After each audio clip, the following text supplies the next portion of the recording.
പരിക്ക്. ഇടത് കൈവിരലുകളറ്റ് പരിക്ക് പറ്റിയ വയോധികയെ വാണിയംകുളത്തെ സ്വകാര്യ ആശുപത്രിയിൽ പ്രവേശിപ്പിച്ചു.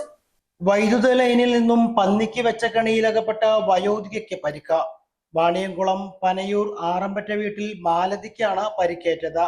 മാലതിയുടെ മകൻ പ്രേംകുമാറാണോ പന്നിക്കണി സ്ഥാപിച്ചത് എന്നാണ് പോലീസിന് സംശയം. മാലതിയുടെ ബന്ധുവും അയൽവാസിയുമായ യുവതി പാൽ സൊസൈറ്റിയിലേക്ക് കൊണ്ടുപോകുന്നതിനിടയിലാണ് സംഭവം കാണുന്നത്. ഉടനെ പ്രദേശവാസികൾ വൈദ്യുത കമ്പിയിൽ നിന്നുള്ള കണക്ഷൻ വലിച്ചിട്ട വയോധികയെ വാണിയംകുളത്തെ സ്വകാര്യ ആശുപത്രിയിൽ എത്തിച്ചു. ഷൊർണൂർ പോലീസ് കേസെടുത്ത് അന്വേഷണം ആരംഭിച്ചു. മാലതിക്ക് ഇടതുകൈയിലാണ് ഗുരുതര പരിക്ക്. ഷൊർണൂർ പോലീസ് സംഭവ സ്ഥലത്തെത്തി മാലതിയുടെ മകൻ പ്രേംകുമാറിനെ കസ്റ്റഡിയിലെടുത്തു. വയോധികയുടെ ഇടതുകൈയിലെ വിരലുകൾ അറ്റുതൂങ്ങിയ നിലയിലാണ്.